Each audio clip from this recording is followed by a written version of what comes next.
The darkness does not rule here. It is held at bay by a cold blue-green fire, a living light that breathes from the walls of the great cavern.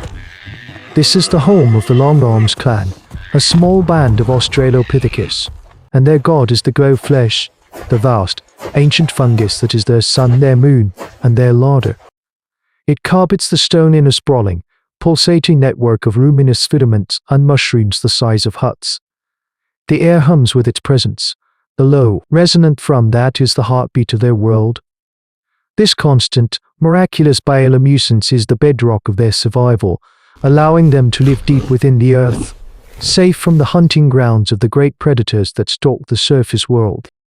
Zuri, young and sinewy, is an apprentice to the shaman. It is his first time performing the full ritual of the cut. The old shaman Una watches him, her face a mask of wrinkles in the eerie light, her eyes to dark stones. The ritual is everything. It is the core of their symbiotic pact. They offer the god their reverence, their chants, their careful tending. In return, the god allows them to harvest the milk-white nodules that grow from its flesh, a food source that is constant, nourishing, and requires no dangerous hunt. He holds the sacred tool, a flake of obsidian sharper than any tooth, its handle wrapped in the hide of a cave bear his ancestors killed. He begins the low, three-note chant that must never falter, a song that soothes the god. He approaches a cluster of nodules, his movements slow, deliberate, a dance he has practiced 1,000 times on dead rock. He finds the right spot, where the nodule joins the main body, a place Una calls the vein knot.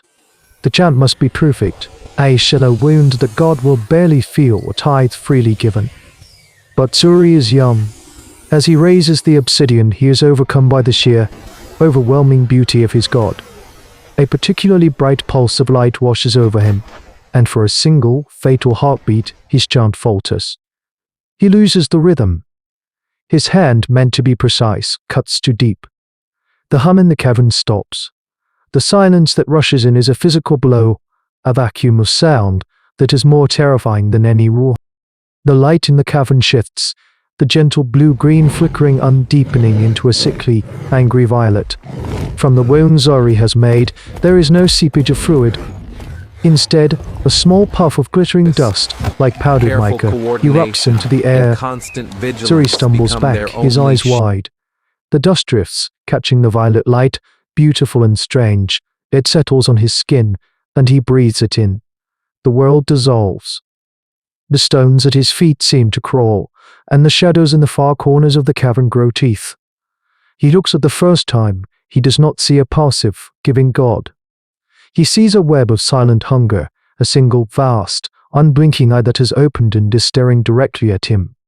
He has not just wounded a plant, he has insulted a god, and he has shown it that its worshippers are made of meat. Una, the old shaman, moves with the speed of a striking viper. She grabs Zuri by the arm, her bony fingers digging into his flesh, and drags him back from the cloud of glittering spores. She shoves a wad of damp moss into his hand. "Breathe through this," she hisses, her voice a locum and that cuts through his hallucinogenic terror. "You have not wounded the glow flesh. You have woken it." The rest of the clan, drawn by the sudden, terrifying silence, see the shifting violet light and the paralyzed form of the apprentice. And a collective gasp, a sound of pure dread, echoes in the vast chamber. They retreat to the central hearth, their small fire of flickering orange defiance against the angry purple glow of their god. The god's response is not swift. It is slow, deliberate, and far more terrifying than a simple attack. Over the next cycle of sleep, the change becomes undeniable. The luminous veins of the fungus, its great mycelial network, begin to grow. White, fibrous threads, thin as spun hair, creep out from the walls, advancing across the cavern floor. They are not growing randomly. They move with a creeping, searching intelligence.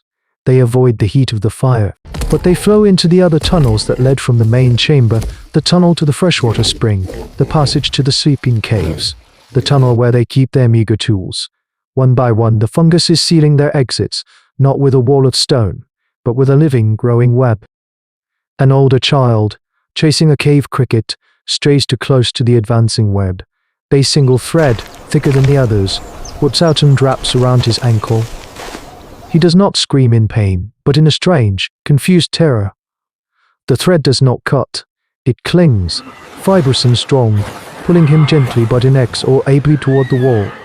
His father rushes forward, using the sharpened edge of a rib bone to saw through the mycelium, freeing his son, which writhes on the ground for a moment before being reabsorbed into the advancing mass. The message is clear. The walls now have veins, and the veins are hunting. The choice settles over them, a suffocating weight. Una, her face grin, speaks of a ritual of appeasement, a dangerous offering that would require giving the glow flesh a blood sacrifice, something their clan has not done in generations. The hunters, led by a stoic Australopithecus named Kale, argue for the surface.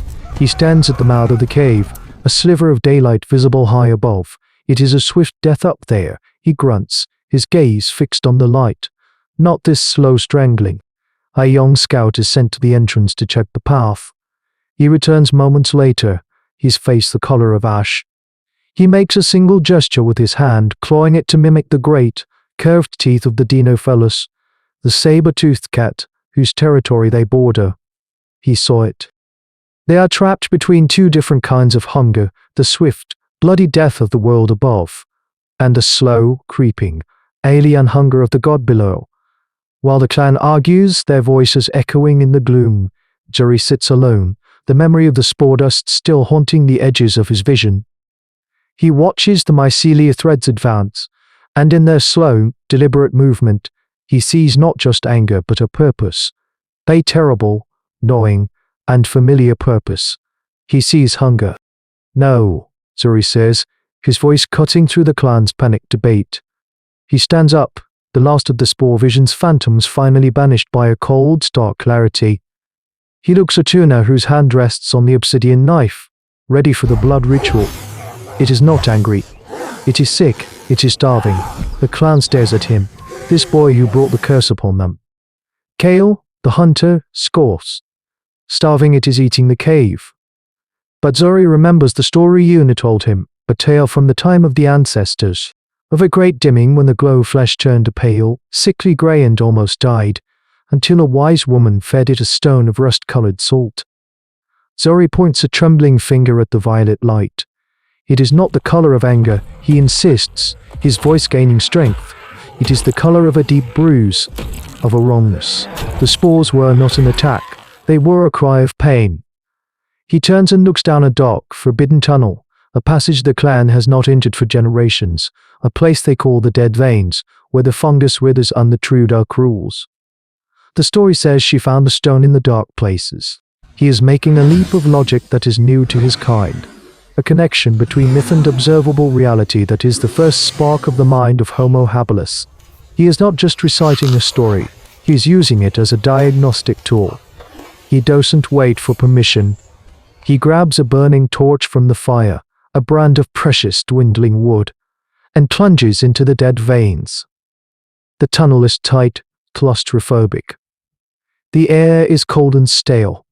He is leaving the only light he has ever known. His journey is a perilous crawl through utter bubble of orange in a crushing void. He feels his way along the walls, feeling the dead, dry husks of the fungus crumble to dust under his fingers. The great hum of the god completely gone. After what feels like an eternity, his fingers brush against a different texture. A patch of wall that is not smooth stone but crumbly, rough, and wet. He brings the torch closer. There, veined through the dark red, rust-colored wall, glittering with salt crystals in the torchlight. He uses a heavy stone to chip away at the rock, his frantic efforts echoing in the dead silence. He gathers the pieces, heavy and cold, into his leather pouch and begins the terrifying crawl back to the world of the living. He emerges into the main cavern, a creature of soot and shadow. The mycelial web is only a few feet from the huddled clan now. He does not stop. He walks directly to the wound he made, the angry, violet heart of the problem. Ignoring Anna's cry of warning, he kneels. He takes the rust-colored stones and, using two rocks, grinds them into a coarse powder. Then, with a slow, deliberate motion, he performs a new ritual, not of blood, but of healing. He pours the dark red powder directly into the gash on the glow flesh.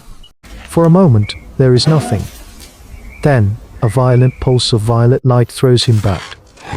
The mycelia threads riff, and the clan cries out, thinking he has killed their god. But then the change begins. The violet light softens at the edges, the angry purple slowly, miraculously, receding. A flicker of the familiar blue-green returns at the heart of the wound, spreading outward like a drop of ink in water. The deep, life-giving hum returns, and the searching, hunting threads of the mycelia slowly, deliberately, begin to retreat back into the walls. Zuri lies on the cavern floor, exhausted, watching as the light of his god, sated and healed, returns to its full, gentle glory. He has not appeased a god. He has restored a symbiosis. This was not a story of worship but of communication. It was the first time a human ancestor looked at a god not as a force to be feared, but as a living thing to be understood. Jiuar's journey into the dark was a leap of faith not in the supernatural, but in the power of observation and memory. He was the first physician to a wounded divinity, the first scientist to diagnose a planetary illness.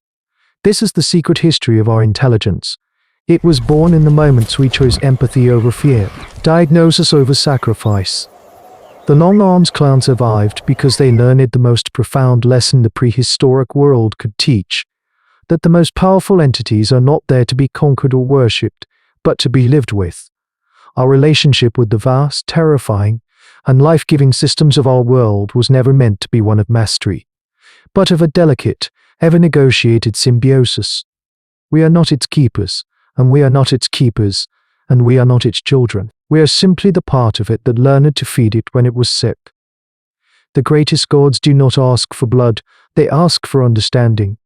And on the surface the saber-tooth still waits, patient and hungry, under a sun that knows nothing of their struggles.